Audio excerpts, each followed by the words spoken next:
cercando o teu trono de graça e de glória para tributar ao teu nome o louvor, a adoração, o reconhecimento, porque só tu és digno, Senhor, só tu és digno. Hoje, de uma maneira especial, fala ao nosso coração, enquanto também de uma maneira especial queremos falar ao teu coração. Derrama sobre nossas vidas a tua graça, da tua habilidade para compartilhar dos mistérios da tua palavra, mas também dá-nos a habilidade de compartilhar o fervor, amor, intimidade, comunhão, todas as coisas, ó Pai, que abundantemente o Senhor há de derramar sobre nós, para que possamos compartilhar com o nosso irmão. Nós queremos te agradecer por essa oportunidade, em nome de Jesus. Antes de você se assentar, de você tomar o seu assento, eu queria que você, por um minutinho, orasse com a pessoa que está do seu lado, que você valorizasse esse momento que você está vivo, esse tempo de hoje, que o Senhor lhe tem dado uma oportunidade para recomeçar, novos sonhos, novos planos, novos propósitos.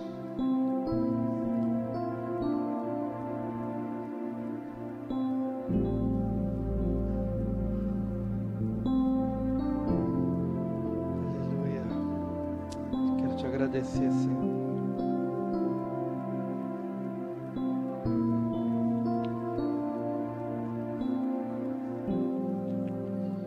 Quero te agradecer, Senhor.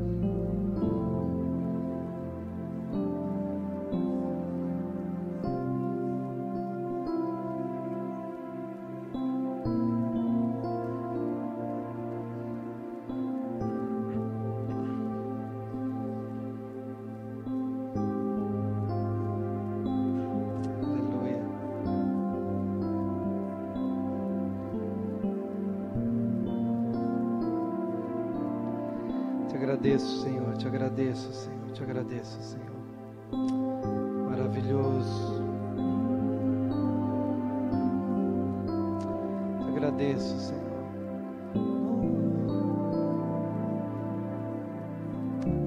Fala-nos agora, Pai, por meio da tua santa e bendita palavra. Te daremos, Senhor, o reconhecimento, o louvor, o elogio, porque toda adoração só deve ser destinada a Ti. Toma o nosso cântico, toma cada acorde, toma cada palavra, cada frase, ministra sobre nós da Tua revelação, a revelação do Teu Espírito, em nome de Jesus. Você pode dar um abraço então agora nessa pessoa com quem você orou, e se assentar, agradecido ao Senhor por mais uma noite de bênção, de paz e de vida que Ele tem nos dado.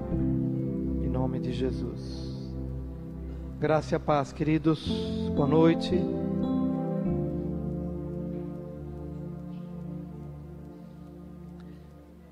Nesse dia de muita chuva,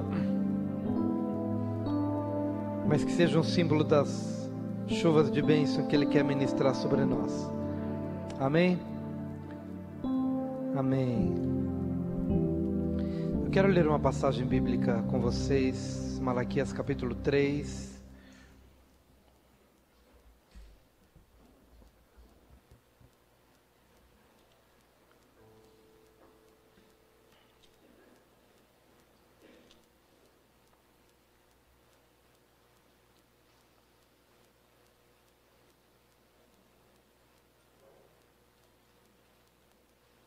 Malaquias 3, de 1 até o versículo 4.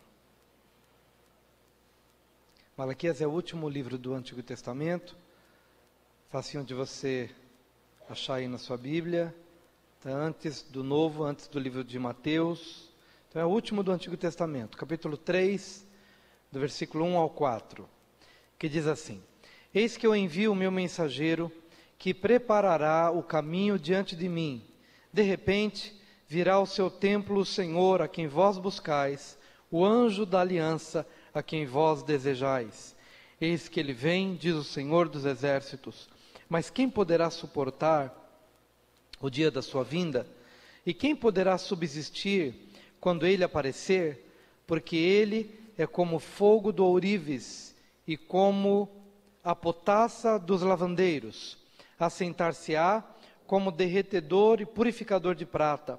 purificará os filhos de Levi e os refinará como ouro e como prata, e eles trarão ao Senhor justas ofertas. Então a oferta de Judá e de Jerusalém será agradável ao Senhor, como nos dias antigos e como nos primeiros anos. Amém? Esse texto de Malaquias, capítulo 3, ele foi compartilhado ao coração da presidente desse ministério, da nossa igreja. Hoje nós estamos completando 18 anos de organização. Muitas pessoas não sabiam, estão sabendo por esses dias, né? Até a gente mandou um e-mail hoje para muitos irmãos, quem pôde estar aqui, mas nós vamos continuar falando sobre isso no próximo domingo. Nós estamos completando 18 anos de organização como Igreja Nacional. A denominação, Igreja de Ribeirão, tem uma história, tem uma data diferente, mas a denominação tem esse dia 20 de junho, então de cada ano, comemora-se então o período de existência, a data de existência, de nascimento desse ministério. 18 anos. E eu acho interessante, não sei se foi coincidência, o que é, cada filho meu que nasceu, marcou uma parte da história ministerial.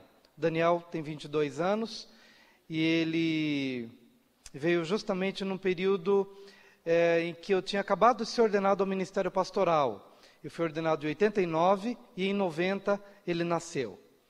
Depois alguns anos se passaram e a Esther, que está fazendo agora em julho 18 anos, então ela faz um mês, né, depois do aniversário da igreja. Então a igreja estava nascendo e a Esther também estava nascendo. E o Levi, que tem 11 anos, fez 11 anos agora em abril, ele conta o nosso período aqui em Ribeirão Preto. Então ele só nasceu lá em São Paulo, mas no ano em que ele nasceu, a gente veio para cá. Então a gente não sabe se é coincidência, o que é, mas cada um deles marca uma história. E a Igreja Nacional, então, está bem dentro desse período da Esther, de 18 anos. E eu lembro que a Esther era bem pequenininha, no colo da Noemi, e a gente estava ali com aquela pequenina congregação. A gente tinha deixado uma igreja muito grande, era uma igreja no centro de Santo Amaro, ali na região de Capela do Socorro, que é a maior zona eleitoral do país, a Capela do Socorro. E a nossa igreja era justamente lá. Tínhamos um ministério relativamente assim grande, bem no centro, mas Deus nos deu uma palavra acerca da Igreja Nacional. Ele nos trouxe uma visão e Ele nos trouxe uma palavra. Foi numa quarta-feira pela manhã, quando estávamos dedicando um tempo de jejum e oração, em que tinha dedicado um tempo de jejum no período da manhã e ainda estava de jejum durante o dia, mas à tarde eu precisei fazer um pagamento, sair para fazer um pagamento no banco, e quando eu cheguei no estacionamento do prédio onde morava, o pneu estava furado, e eu estava ali meio ansioso porque eu tinha que pagar a conta, mas o pneu furado, e me agachei ali para trocar o pneu, e enquanto trocava, o Espírito Santo de Deus me falou: ajunta-te, aproxima-te da Igreja Palavra da Fé, porque é assim que ela era conhecida naquela época. Naquele mesmo período em que eu tive essa palavra, e essa palavra me impactou, porque se era um lugar para onde eu não queria ir, era para a Igreja Palavra da Fé, que é a Igreja Nacional. Ela tinha o nome de Palavra da Fé por causa de um ministério. O Ministério Palavra da Fé, a gente até queria que a igreja tivesse esse mesmo nome, Palavra da Fé, mas depois passou a ter o nome Igreja Nacional. Mas eu não queria ir para a Igreja Palavra da Fé, porque como pastor da igreja que eu pastoreava, essa igreja lá no centro de Santo Amaro, eu tinha um casal muito querido meu, que era nosso casal melhor amigo nosso, que era o Joque e a Lilian, filhos do pastor Pedro. O pastor Pedro veio a pastorear essa igreja aqui também em Ribeirão Preto, e a Lilian era filha do pastor Pedro, casada com o Joca, e nós tínhamos uma afinidade muito grande, amigos assim de terminar o culto, todo dia um estava na casa do outro, comendo alguma coisa, e praticamente tínhamos a mesma idade, então aquela afinidade. Mas por aqueles dias eles tinham mudado de igreja, eles tinham ido para a Igreja Palavra da Fé, ou para a Igreja Nacional. E o coração de um pastor estava assim, meu coração estava assim, meio que amarrado, né? Porque eu pensava na Igreja Nacional, ou Igreja Palavra da Fé, e eu me lembrava do casal que tinha ido para lá, e meu coração estava muito ressentido por conta disso. Mas naquele dia pela manhã, Ao trocar o pneu do carro, Deus me falou: aproxima-te da Igreja Palavra da Fé. Eu me assustei com aquela palavra, e eu desisti de trocar o pneu, e eu voltei para o quarto de oração, e lá fiquei mais um tempo orando, e pedindo confirmação de Deus, porque eu era pastor de um ministério. Para eu me aproximar de um outro, eu teria que romper com algumas coisas. Naquela semana, Deus me deu um sonho, e naquele sonho tinha muita gente vindo atrás de mim, eu pastoreando, muita gente vindo, e diante de mim havia um mar. Era mais ou menos no anoitecer, e tinha um mar muito grande, e o meu pastor auxiliar naquela época, eu era pastor dessa igreja, e esse pastor auxiliar me convidou: vamos entrar nas águas. Mas eu olhava para aquele mar, e eu via aquele mar muito sujo. Eu percebia tudo aquilo, e via os detritos, eu via sujeira, um mar poluído, e eu pensei assim: mas eu não posso entrar aí. Eu não vou entrar aí. Eu vi as pessoas, e a minha preocupação é: se eu entrar, o povo vai entrar comigo. E eu pensava assim: eu não quero essas águas. E quando eu dizia assim: eu não quero essas águas, mudou a cena do sonho, e eu me vi numa piscina. A piscina era cristalina, límpida totalmente. E lá eu vi, naquela piscina mergulhada, a Lilian, filha do pastor Pedro, que tinha mudado para a Igreja Nacional. Ela estava tomando banho naquela piscina, e ela estava com o Xande, que era o filho dela, que era da idade do Daniel. E quando eu vi aquela piscina e a Lilian ali mergulhada e o Xande, aí eu falei: naquelas águas do mar eu não posso levar o Daniel, mas aqui eu posso, porque eu tinha um Daniel do tamanho do Xande, e era o único que eu tinha. E eu falava exatamente assim: nessas águas eu posso trazer o Daniel, naquelas eu não posso levar, porque as águas são sujas. E quando eu falava que eu podia entrar nessas águas, então as águas dessa piscina se moveram e elas me envolveram. Essas águas, que não eram ondas, né? Mas as águas da piscina, elas se moveram e elas me envolveram. E eu entendi que com aquela palavra que Deus havia me dito na garagem, e com este sonho, Deus estava me direcionando claramente para esse ministério, para mim. Entendia que era algo novo que Deus estava querendo fazer.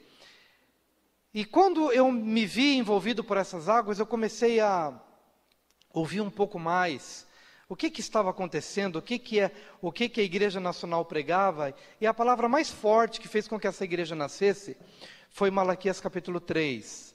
Há uma pregação da apóstola Valnice que tem como título Fogo Refinador. E ela é baseada nessa passagem de Malaquias, fogo refinador.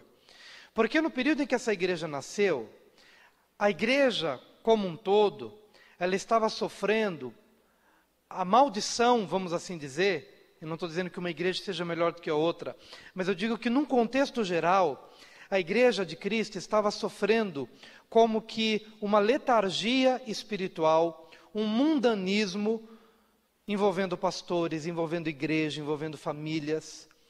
Havia como que uma crise espiritual, uma crise ministerial, que fazia com que estar na igreja era simplesmente bater cartão. As pessoas iam para a igreja, batiam cartão. Não estou dizendo todo mundo, não estou generalizando, mas eu quero dizer que havia como que uma onda de frieza, de falta de compromisso, de falta de ânimo, de falta de visão, de falta de temor a Deus. E quando essa ministração foi feita, eu até lembro que parte da ministração é feita em meio à oração. E a apóstola Valnice, num determinado momento, ela se ajoelhou e ela começou a orar e pedindo ao Senhor: Senhor, se o Senhor tem feito com que nasça uma igreja, se o Senhor está permitindo que nasça uma igreja, que essa igreja não se comprometa com o pecado, que essa igreja não se comprometa com a frieza, que essa igreja não se comprometa com esse curso que a igreja tem tomado, com este ritmo que a igreja tem tomado. Senhor, não me permita ser líder ou ser presidente de um ministério que não faça diferença, que se comprometa com a corrupção, que se comprometa com a mentira, com o adultério, com a nulidade, com a futilidade ou com qualquer coisa que não seja verdadeiramente a marca ou a identidade com que ela foi chamada ou para a qual ela foi chamada. 18 anos se passaram desse choro. 18 anos se passaram dessa oração. 18 anos se passaram deste clamor. Eu chamei a igreja hoje para a gente pensar. 18 anos se passaram, mesmo que você esteja nessa igreja há 1 ano, há 2 anos, há 5 anos, não importa. Mas cada pessoa que entrou aqui ontem, ou há 18 anos, essa igreja nasceu debaixo de uma visão. E acima de tudo a visão é essa: eis que eu envio o meu mensageiro que preparará o caminho diante de mim. Será que você entende que de alguma forma nós somos chamados, assim como João Batista foi enviado para preparar o caminho do Senhor, para que quando o Senhor Jesus viesse nos seus dias, tivesse um caminho preparado? João Batista veio 6 meses antes. João Batista veio 6 meses, primo de Jesus, preparando, pregando a mensagem de arrependimento, a mensagem de quebrantamento, a mensagem de santificação, para que quando Jesus viesse, ele pudesse encontrar um caminho aplanado, um caminho preparado. De alguma forma, nós fomos vocacionados por Deus para preparar o caminho do Senhor. Diga para o seu vizinho: o seu chamado é preparar o caminho do Senhor. Em outras palavras, o seu chamado é profético. Diga para ele: o seu chamado é profético.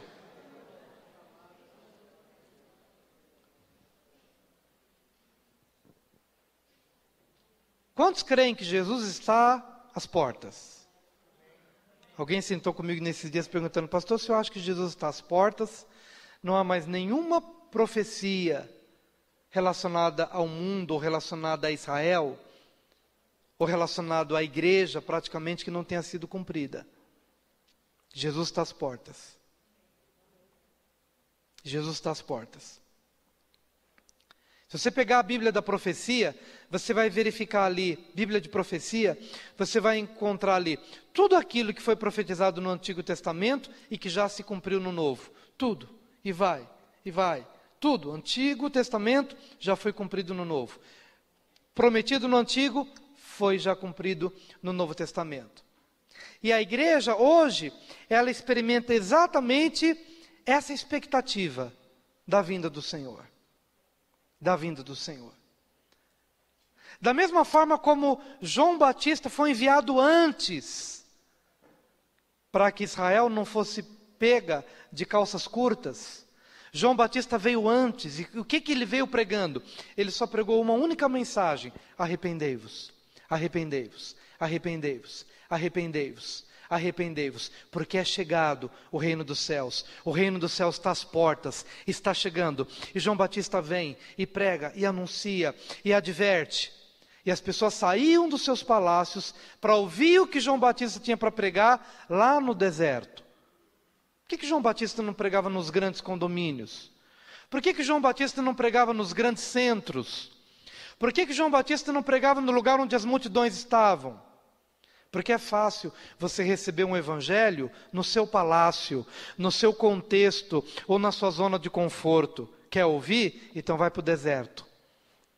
João Batista ficava no deserto, mas a palavra era tão impactante que as pessoas deixavam sua zona de conforto, deixavam seus palácios, deixavam seus condomínios, deixavam tudo para ouvir o que ele tinha para falar. E na medida em que eles se desprendiam dos seus contextos, eles se preparavam, eles se purificavam, eles abandonavam seus contextos, suas amizades, seus vínculos, sua zona de conforto, o que for, para poder ir num lugar deserto, onde não tem atrativo, onde não tem shopping, onde não tem dinheiro, onde não tem cartão de crédito, onde não tem televisão, onde não tem Facebook, onde não tem nada, para ouvir.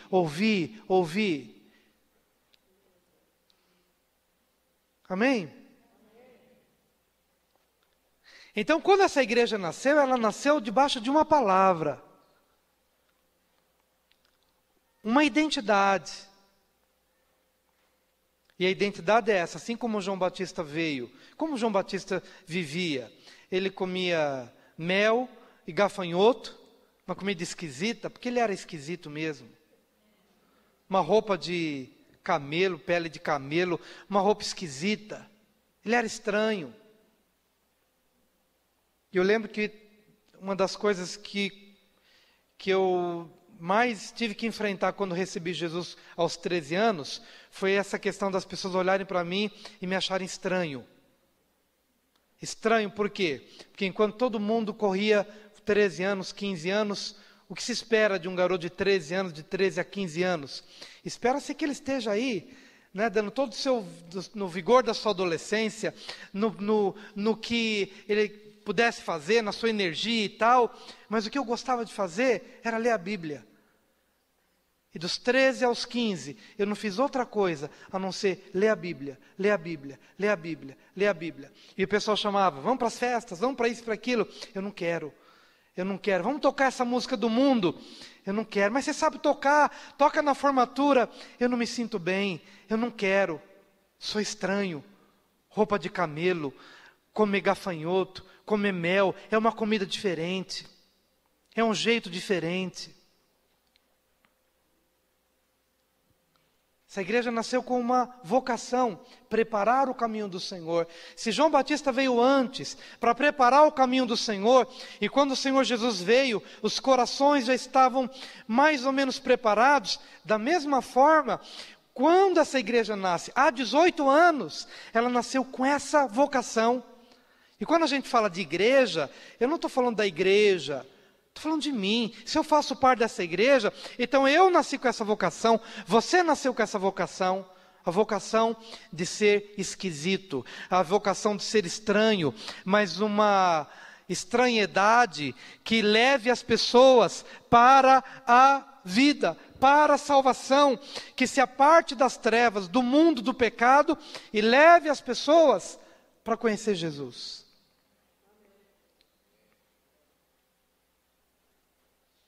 Eis que eu envio,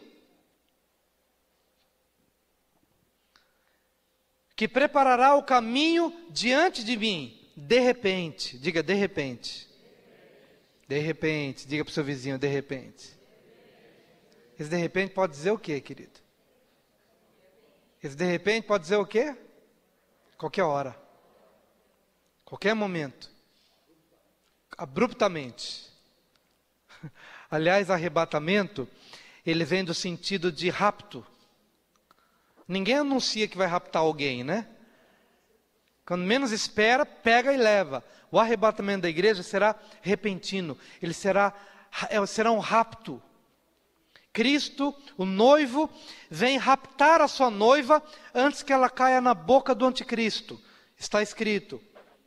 Principalmente Tessalonicenses, e depois vai lá para o Apocalipse, que o período do arrebatamento será para tirar a noiva do contexto deste mundo maligno, porque logo depois disto vem a ação do anticristo, e a ação do anticristo que vem somente para roubar, matar e destruir, para enganar, para implantar o número da besta e tudo mais. Mas antes disso a igreja é arrebatada, ela é raptada, mas antes da igreja ser levada, nós temos uma missão, preparar o caminho do Senhor, anunciar, apregoar, falar para o colega, falar para a mãe, falar para o pai, falar para o amigo, falar para o vizinho, anunciar, apregoar, trombetear, é anunciar, é ser uma voz profética, é tocar a trombeta do anúncio, porque de repente virá ao seu templo o Senhor, a quem vós buscais, o anjo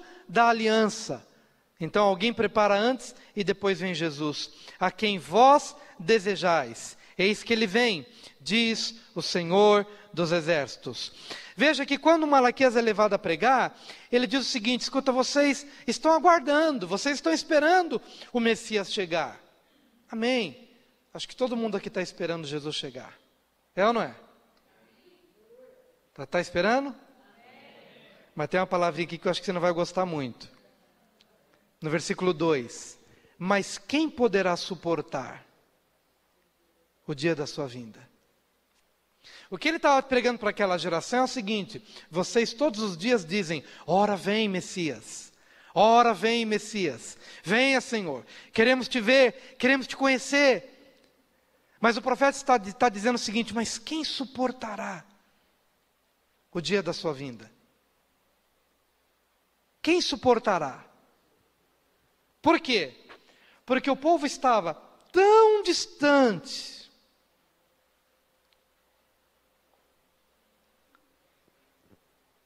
da intimidade com esse Senhor, que se ele chega de repente e pega a casa desarrumada, como é que você vai se sentir? Eu não sou uma pessoa tão ilustre assim, mas se eu disser para você, ó, terminando o culto eu vou contigo lá para a tua casa, acho que você vai pensar: puxa vida, mas acho que eu deixei aquela coisa desarrumada, acho que eu deixei meia em algum lugar. Talvez, não estou dizendo não, pode ser que esteja tudo certinho. Mas vamos colocar alguém mais ilustre do que eu. Suponhamos que uma autoridade, suponhamos que alguém mais importante do que eu anuncie de repente: escuta, eu vou aparecer lá na tua casa, eu vou chegar lá na tua casa e eu vou comer com você hoje. Uma autoridade, alguém de grande importância. É exatamente por isso que João Batista vem antes para preparar. E é exatamente por isso que Deus levanta a igreja hoje para preparar, para que o mundo, quando o Senhor despontar, possa recebê-lo gostoso, como Zaqueu recebeu Jesus. Zaqueu o recebeu gostoso, Zaqueu o recebeu com alegria. Há um preparo. Mas amados, mas quem poderá suportar o dia da sua vinda? E quem poderá subsistir quando ele aparecer? Porque ele é como o fogo do ourives e como a potassa dos lavandeiros. Diga, fogo do ourives. Eu não sei se alguém já ouviu aqui uma ilustração de como é que se purifica a prata. E é uma experiência muito interessante, porque quem purifica a prata, ele se assenta mesmo. Por isso que ele está dizendo aqui, ele se assenta para purificar a prata, ele se assenta para purificar o ouro. E no exemplo da prata, ele se assenta porque o processo é demorado. E talvez essa não seja uma coisa muito boa da gente ouvir, mas ela é necessária. Deus está trabalhando na minha vida e para isso ele se assenta. Porque ele não tem pressa. Amém? Quem é que está passando pelo fogo da prova de Deus na sua vida? Eu tenho passado pelo fogo da prova de Deus, pelo fogo do chamado, pelo fogo das pressões espirituais. É o fogo, mas é o fogo para purificar. E ele se assenta. E uma vez alguém perguntou: como é que você purifica a prata? Senta aqui que eu vou mostrar como é que a prata é purificada. E então o ourives vai, e ele se assenta e põe ali no cadinho. Já trabalhei em laboratório, então cadinho é aquele pequeno recipiente onde você põe ali um determinado elemento químico, né, e faz passar pela prova. Então ali temos o homem assentado, o ourives assentado, e o fogo, e o cadinho e a prata. E ele começa a purificar, e não tem pressa, e fica ali, passando pelo fogo, 5 minutos, 10 minutos, meia hora, não sei quanto tempo, mas ele tem que ficar com o olhar fixo, durante todo aquele tempo. E a pessoa começou a perguntar: escuta, mas quando é que o senhor sabe que está no ponto de tirar? Porque se passar mais do tempo necessário, estraga, aí não cumpre o propósito, tem que ficar no tempo certo. Mas qual é o momento? Qual é o momento em que você reconhece que precisa tirar? Ele diz: quando eu vejo a minha imagem refletida na prata, essa é a hora de tirar do fogo. Enquanto eu não me vir, enquanto eu não vir a imagem do meu rosto refletida na prata, não está no ponto.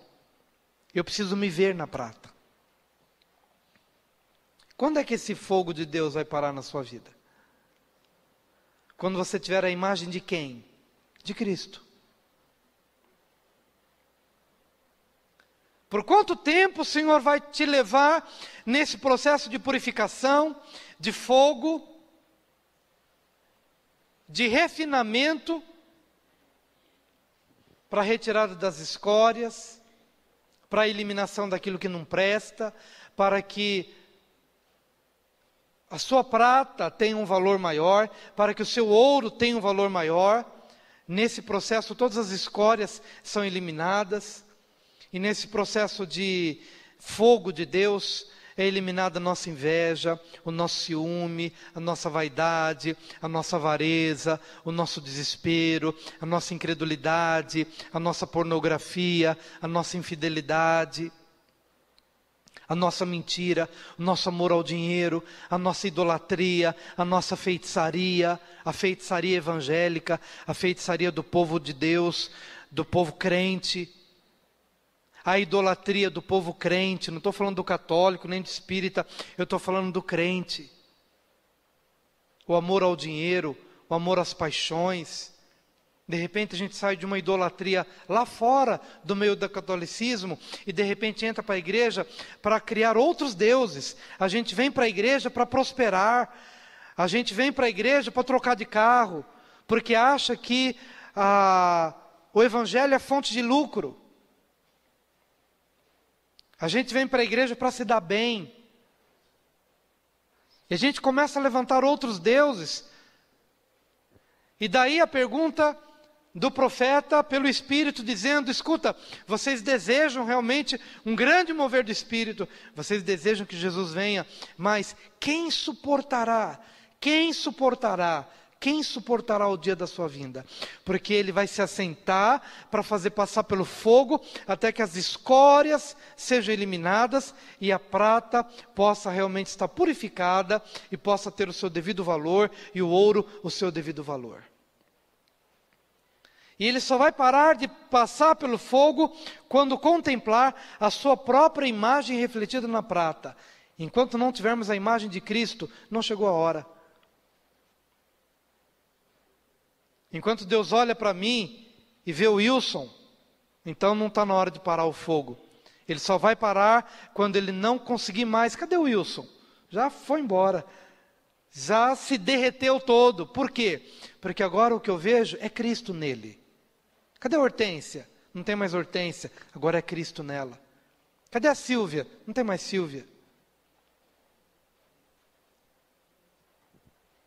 Paulo fala sobre isso em Gálatas 2:20. Porque eu já estou crucificado com Cristo. E vivo não mais eu, mas Cristo vive em mim. E a vida que agora vivo na carne, vivo-a na fé do Filho de Deus, o qual me amou e a si mesmo se entregou por mim.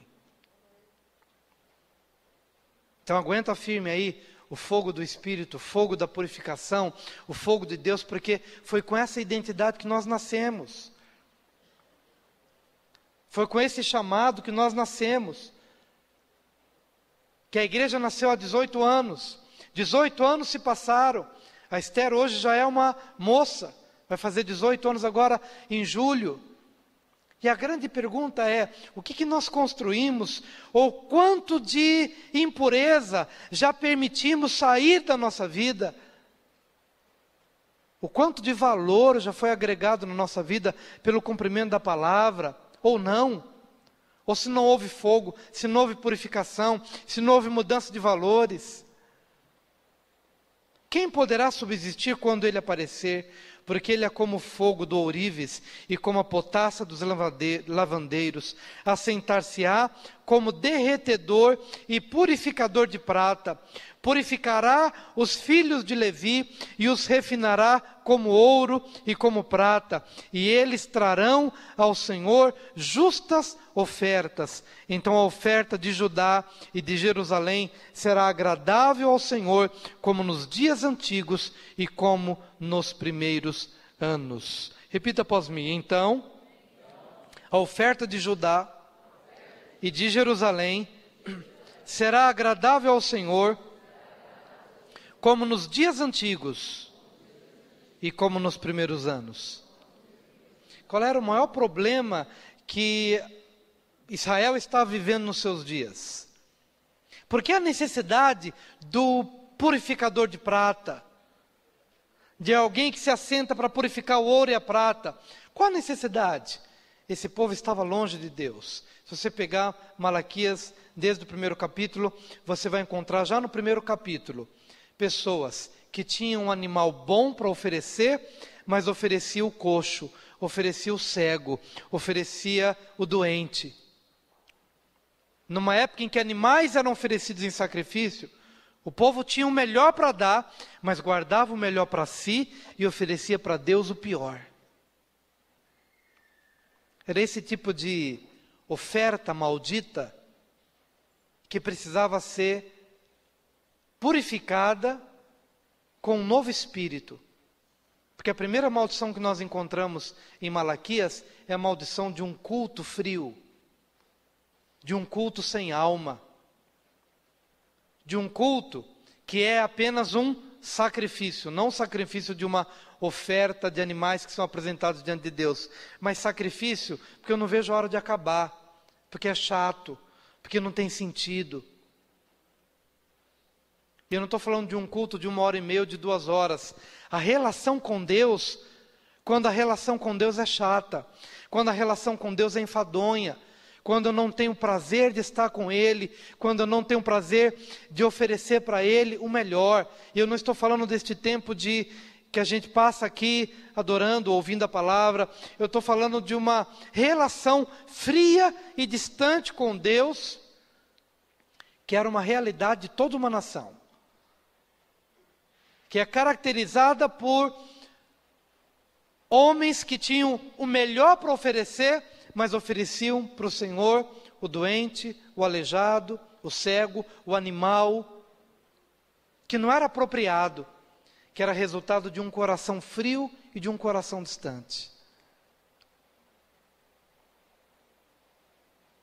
Nesses 18 anos, eu acredito que Deus está querendo trazer para cada um de nós o renovar dessa reflexão, de como tem sido a minha relação com Deus. Se a minha relação com Deus tem sido de prazer, de desejo, de amor por estar com Ele, ou se eu tenho cumprido um ritual sem sentido, sem valor, sem coração e sem alma.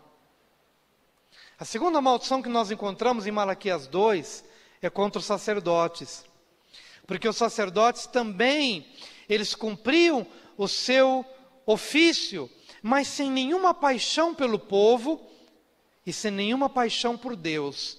Eles eram sacerdotes profissionais. Eles eram pagos para fazer todo o trabalho nos lugares consagrados, nos templos, mas eles não tinham paixão, eles não tinham interesse pelas pessoas. Essa é a maldição do sacerdote que não ama com o coração de pastor, que não intercede de verdade pelos outros, que não tem interesse pelos outros. Ele cumpre o seu ministério sacerdotal apenas para ganhar o seu pão, apenas para ter o que comer, mas ele não intercede com paixão pelas pessoas. Ele não está interessado em levar o povo para Deus e também não está interessado em trazer Deus para o povo. É a maldição do culto sacerdotal profissional e não de um ofício sacerdotal apaixonado. Talvez você diga assim, mas graças a Deus eu não sou sacerdote. Querido, você é sacerdote. A Bíblia diz que nós fomos constituídos reis e sacerdotes. Cada um aqui foi chamado por Deus para ser um sacerdote. E um sacerdote é aquele que leva alguém diante de Deus, que se coloca entre alguém e Deus. Por exemplo, você está na tua casa, ninguém da tua casa é convertido, mas você conhece a Deus, então você é um sacerdote. Qual é o seu papel? Orar pela sua casa. Qual é o seu papel? Viver o Evangelho, para que na vivência do Evangelho as pessoas possam ter um modelo. Eu não quero ser crente como fulano de tal, mas eu quero ser crente como você. Eu não quero ser crente como aquela pessoa que rouba, que mata, que mente e ainda diz que é crente. Mas eu quero ser como você. Eu vejo que você é sério, eu vejo que você é apaixonado pelo que você faz, você é apaixonado por Deus, você é apaixonado pelo Evangelho, você é apaixonado pelas pessoas, então eu quero ser como você. A maldição do capítulo 2 era de um sacerdócio que não era apaixonado nem por Deus, nem pelo povo, nem pelo próprio ofício. Não intercedia por ninguém. Por isso que ele precisava deste assentar-se como derretedor e purificador de prata. No capítulo 2 e no final do capítulo 4, a terceira maldição é o do choro da mulher que está chorando pela infidelidade do marido. Está aqui no capítulo 2, a partir do versículo 13. Ainda fazeis isto, cobris o altar do Senhor de lágrimas, de choro e de gemidos, de sorte que ele já não olha para a oferta, nem a aceita com prazer da vossa mão. E perguntais, por quê? Porque o Senhor foi testemunha da aliança entre ti e a mulher da tua mocidade, com a qual tu foste desleal, sendo ela a tua companheira e a mulher da tua aliança. Primeira maldição, queridos, é da oferta do coxo, do manco, enquanto eu poderia ofertar para Deus o melhor do meu tempo, o melhor da minha saúde, o melhor da minha vida, estou dando sobras para Deus, é a primeira maldição. Segunda maldição, é a maldição de um sacerdócio profissional, frio, não apaixonado, nem por Deus, nem pelo povo. Mas a terceira maldição, é a maldição que se processa no âmbito do lar, onde há infidelidade, onde a oferta não é mais aceita diante de Deus, porque o chefe da família maculou essa oferta a partir do momento em que ele quebrou a aliança para com a sua esposa, que a Bíblia identifica como a parceira, a mulher da tua mocidade, a parceira de aliança dos tempos de mocidade. O tempo se passou e de repente você encontrou uma outra pessoa mais agradável e se esqueceu da aliança que você fez com a mulher da tua mocidade. Essa é a terceira maldição que precisa ser purificada como ouro e como prata. Amém? E é justamente por conta dessas quebras e dessas infidelidades conjugais e que o livro de Malaquias termina dizendo: ele converterá o coração dos pais aos filhos e o coração dos filhos a seus pais, para que eu não venha e fira a terra com maldição. Porque esse lar desestruturado pela deslealdade e pela infidelidade afeta o coração dos filhos. Distancia o coração dos filhos. Desanima. Falta modelo, falta referência. E nós precisamos orar e chorar por conta disso. E a última maldição, que se tanto fala, Malaquias 3, no versículo 10, trazei todos os dízimos, mas antes disso, versículo 8, roubará o homem a Deus? Todavia vós me roubais e dizeis, em que te roubamos? Nos dízimos e nas ofertas. Não preciso entrar tanto nesse ponto, porque ele já é tão conhecido. Mas veja, que esse coração, o coração da nação,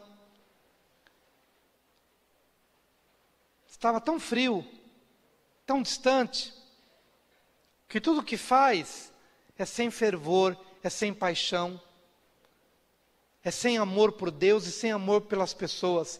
E quando a gente deixa de amar a Deus e deixa de amar as pessoas, a gente começa a amar coisas erradas.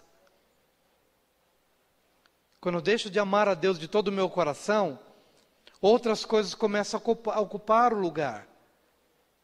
É a hora que a pessoa já não tem mais medida para trabalhar, porque ele começou a amar tanto o dinheiro, que ele esquece a esposa, esquece os filhos, esquece Deus, se afunda no trabalho. Porque o seu coração já se vendeu. Ele ama o dinheiro. E Deus está dizendo, roubará o homem a Deus? Pergunta aos irmãos, Deus precisa de dinheiro? Não. Deus precisa de algum centavo meu ou teu? Não. Deus é o dono do ouro e da prata. Mas quando Ele diz, traga o dízimo, não é por causa dele, é por tua causa. Quando Ele diz, traz a oferta, no caso do animal, ao invés de você trazer o coxo, o cego, por que você não traz o melhor? Deus, porventura, se importa com animais, mas Ele se importa com o teu coração. A partir do momento que você começa a guardar para si o melhor, é porque o seu coração já entrou por um caminho por demais perigoso, e pode ser um caminho sem volta.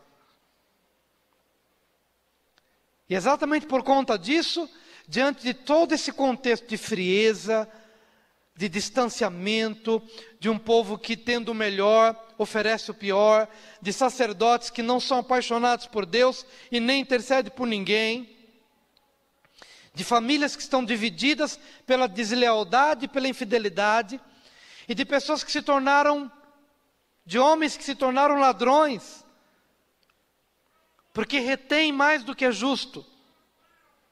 É para esse contexto que o Senhor está dizendo, eis que eu tenho levantado alguém para aguçar, para testificar, para testemunhar, o Senhor vem. Mas o Senhor vem e não pode me encontrar nessa frieza relacional, não pode me encontrar nessa condição de roubo, de infidelidade, de deslealdade, de distanciamento, de frieza. É por isso que eu tenho que dizer para mim mesmo, muitas vezes, sacode, acorda, vai orar, vai ler a Bíblia. É por isso que muitas vezes temos que fazer este autoexame e dizer, quanto estou me distanciando da minha esposa, o quanto estou me distanciando dos meus filhos, e tomar uma medida de conversão. E é disso que a Bíblia, que Malaquias termina dizendo, converterá o coração dos pais aos filhos e dos filhos aos pais, para que eu não fira a terra com maldição. Depois de 18 anos, essa mensagem precisa ser ouvida de novo. Depois de 18 anos, nós precisamos reavaliar o que temos permitido Deus construir na nossa vida e o que não temos permitido, e fazer uma aliança de novo com o Senhor. Estava ali sentado enquanto a gente adorava, e eu via as famílias fazendo vigílias em família. Se você não tem ninguém para fazer vigília dentro da sua própria casa, você pode reunir 2 famílias, um colega da igreja, talvez uma sexta-feira na casa de um, outra sexta-feira na casa de outro, mas num convívio de irmãos, num pequeno grupo, orar, buscar a Deus, não depender apenas das vigílias que a igreja promove, mas você mesmo sentir aquele desejo, aquele despertar de Deus. Eu preciso acordar, eu preciso me renovar diante de Deus. Eu tenho certeza, queridos, que Deus vai começar a falar com muitas pessoas aqui. Deus vai despertar vocações.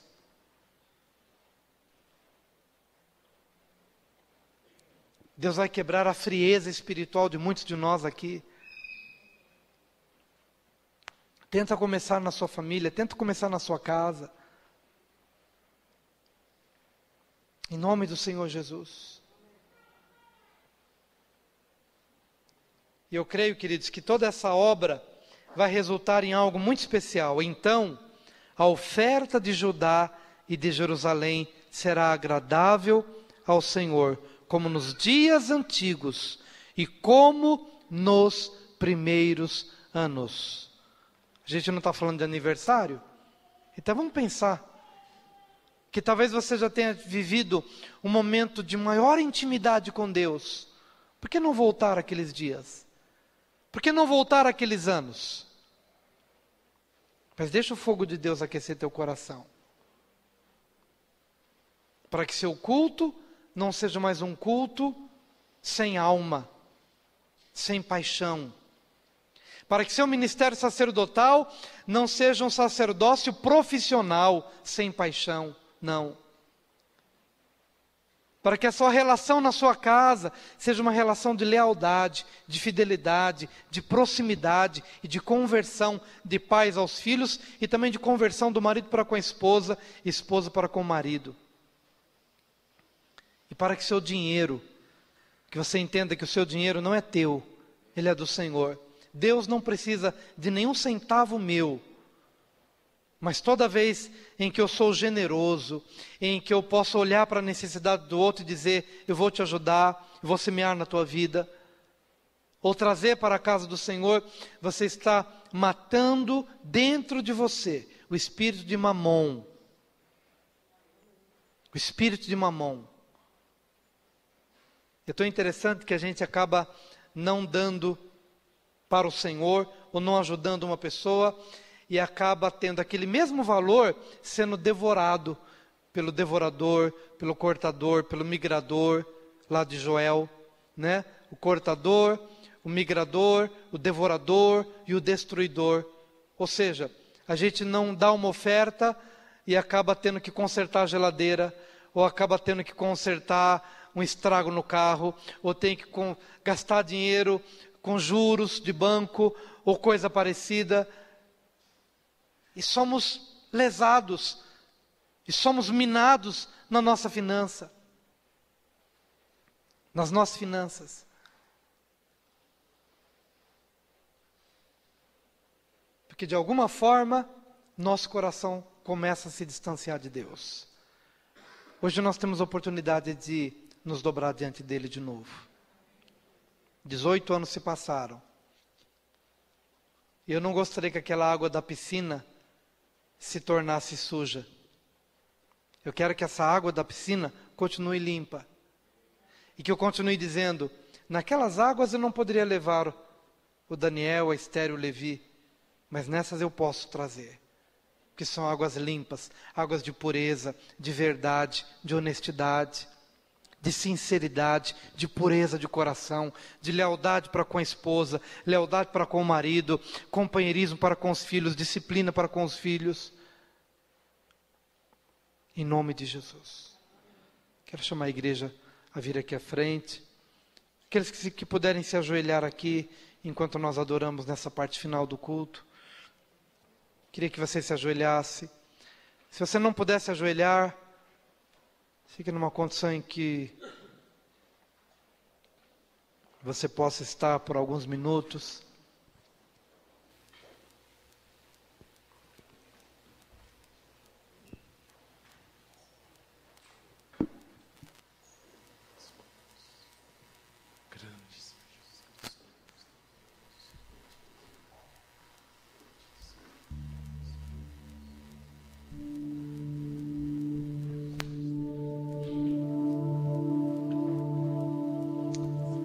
Senhor querido,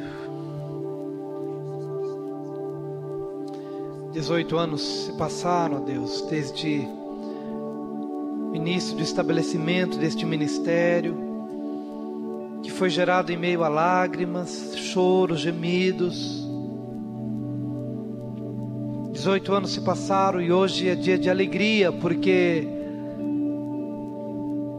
nós estamos de pé diante do Senhor.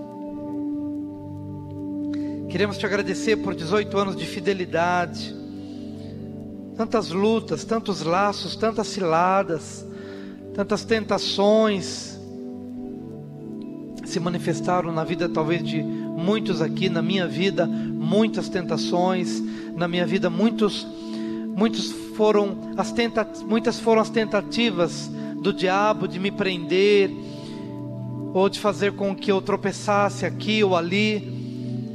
Mas na tua fidelidade o Senhor me livrou de todas. E eu quero te glorificar, Senhor, por isso. Quero te louvar por isto. Pela tua fidelidade, pela tua presença nos dias maus, nos dias de escuridão, nos dias de falta de revelação ou de discernimento em alguma área, nos momentos de escassez, nos momentos de lutas emocionais, lutas familiares, lutas financeiras, lutas ministeriais. Quantos aqui também podem compartilhar dessa mesma experiência de reconhecimento da tua fidelidade? Nós queremos reconhecer, Senhor. Queremos reconhecer, Senhor, que o Senhor foi bondoso, misericordioso para com cada um aqui. Quero te agradecer por isto, Senhor. Muito obrigado, muito obrigado. Mas há 18 anos estava nascendo uma igreja com uma visão de santidade, de purificação, de preparar o caminho do Senhor. Assim como João Batista precedeu o Senhor Jesus com uma única mensagem: arrependei-vos, porque é chegado a vós o reino dos céus. Da mesma forma, a Igreja Nacional também foi levantada com uma vocação de apregoar o ano aceitável do Senhor, de preparar o caminho do Senhor, de proclamar uma mensagem contra a indolência, a preguiça, o pecado, a idolatria, a feitiçaria, toda sorte de males, toda sorte de pecados. E nós hoje queremos renovar o nosso compromisso contigo, de nos esforçarmos para viver uma vida que agrade ao Senhor. Tu és poderoso, Senhor, para derramar sobre nós do teu manto de graça, de glória, de perdão. Em nome do Senhor Jesus.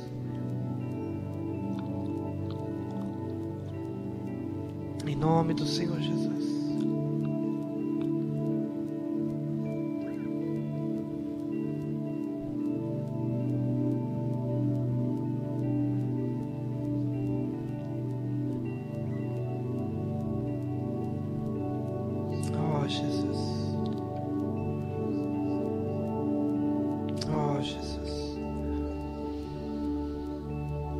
Senhor querido, queremos colocar de novo a nossa vida diante do teu trono.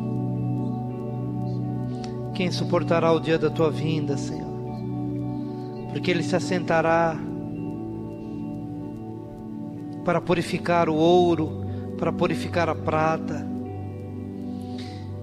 E quando sabemos que está no ponto, quando a tua imagem, Senhor, é refletida na prata, Cristo em nós, a esperança da glória. Nós hoje queremos renovar a nossa aliança contigo. Queremos renovar o nosso compromisso de te amar, de te servir. Queremos, Senhor, nos livrar dessa maldição de um culto como o culto que Israel te prestava. Tendo um animal bom, oferecia o doente. Tendo algo bom a oferecer, sempre apresentava, oferecia o pior. Senhor, queremos que essa maldição seja arrancada do meio do teu povo, da igreja, sobre a face da terra, para que o nosso culto seja um culto vivo, verdadeiro, sincero, seja de coração, seja de bom grado, seja com intensidade, seja com alegria. Senhor querido, queremos ser sacerdotes diferentes daqueles sacerdotes do tempo de Malaquias.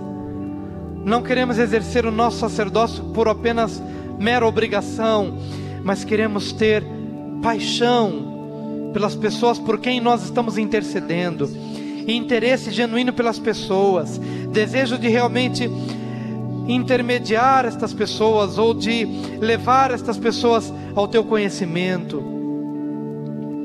Senhor, queremos que esta maldição dos dias de Malaquias, a maldição do choro da mulher que tinha sido traída por conta da deslealdade do marido, e essa mulher chorava diante do altar o sofrimento da deslealdade, o sofrimento do abandono, do desprezo, e esse choro era resultado de um coração aflito, porque o marido tinha sido desleal. Senhor, que essa maldição esteja longe das nossas vidas, que possamos reatar, que possamos resgatar, que possamos recuperar o amor, a paixão pelo nosso cônjuge, pela nossa casa, para que haja conversão dos pais aos filhos e haja conversão dos filhos a seus pais.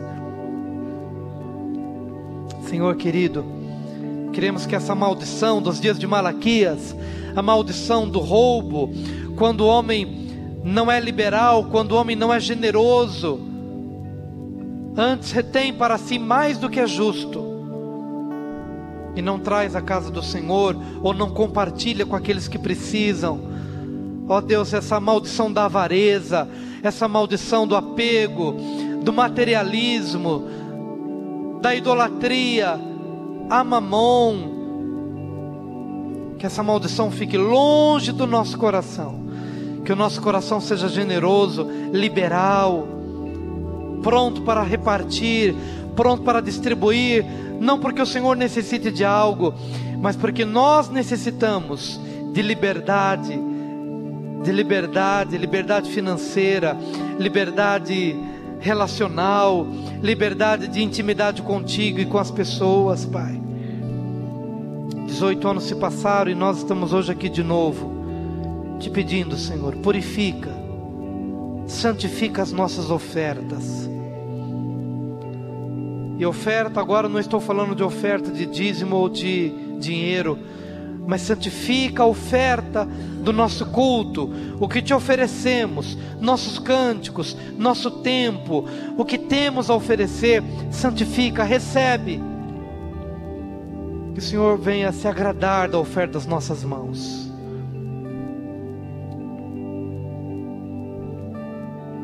Em nome de Jesus. Quero te agradecer, Senhor, por esta oportunidade de estar aqui contigo nesta noite, juntamente com os meus irmãos, depois de 18 anos do início desse ministério.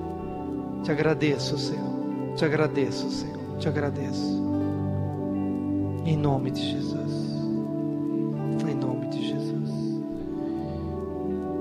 Você pode ficar de pé se você quiser. Eu queria que você dedicasse um tempo para orar com alguém e para pedir para que o Senhor esteja santificando a oferta de vida. Não é oferta do dinheiro agora, é oferta de vida do seu irmão. Que o Senhor receba a oferta de vida, de culto, de tempo. Que você possa orar com alguém nesse instante. Se você ainda quiser ficar mais um tempo de joelhos, fica aí na presença do Senhor por mais um tempo. Santifica, Senhor, a nossa oferta. Santifica, Senhor, a nossa oferta. Ó Deus.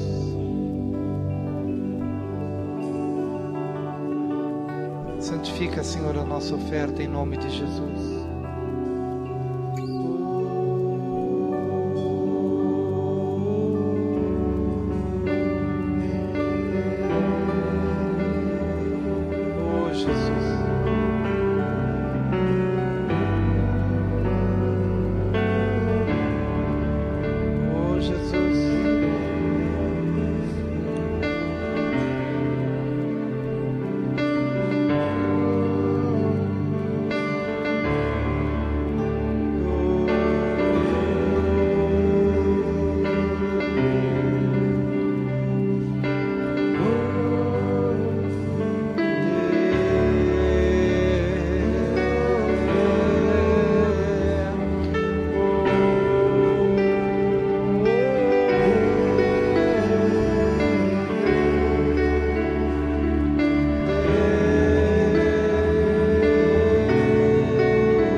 Santifica, santifica.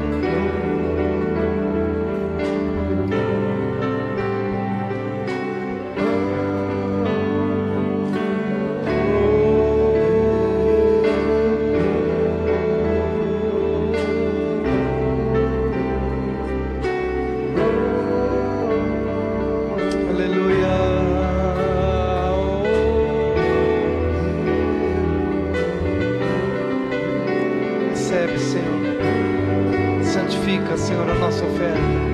Santifica a oferta do teu povo. Santifica, Senhor. Santifica, Senhor. Santifica, Senhor. Santifica.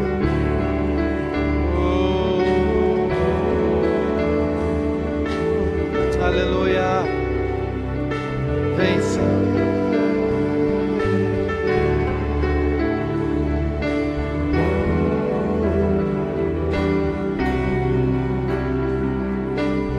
Oh, Jesus.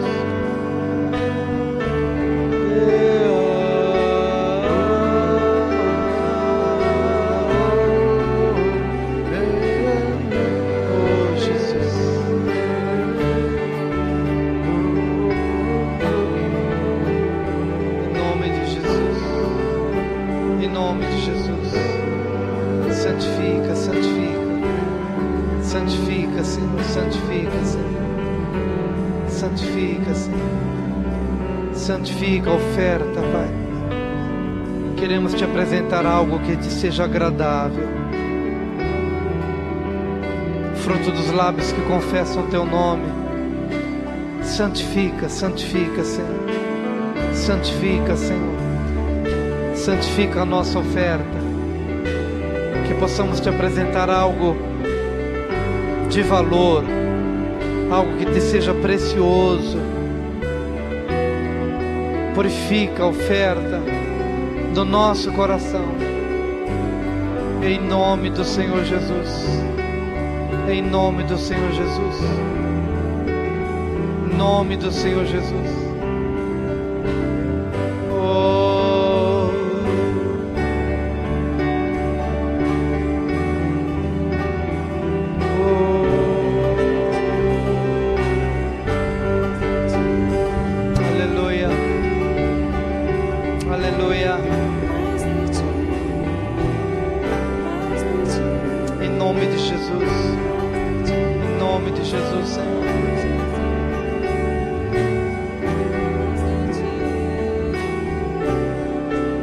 Aleluia.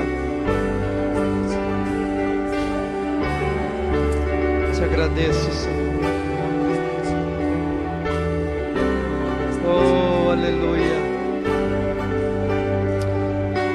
Gostaria que você repetisse, que você fizesse comigo essa oração, clamando ao Espírito Santo. Espírito Santo de Deus, pode repetir após mim. Espírito Santo de Deus, eu te desejo.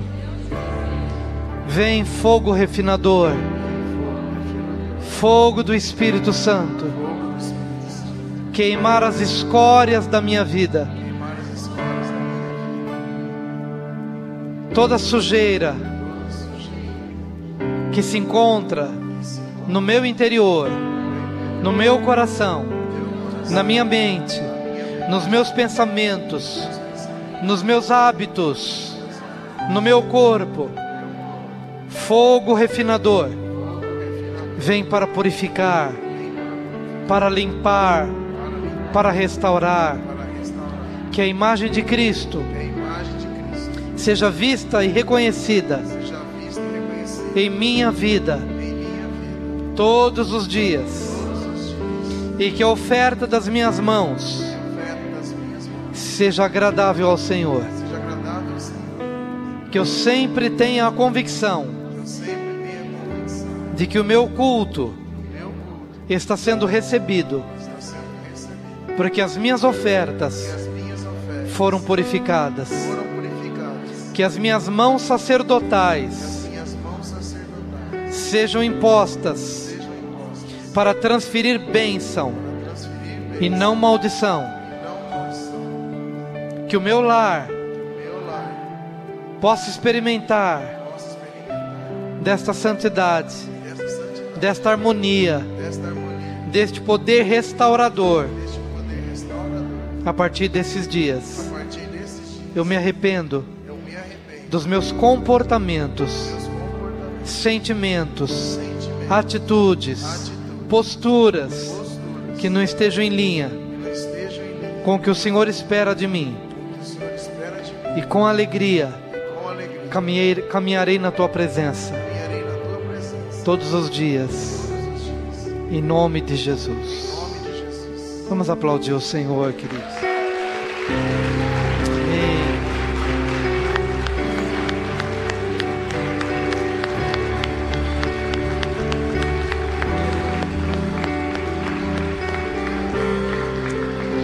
Aleluia. Se você quiser, você pode abraçar quantas pessoas você sentir no teu coração agora.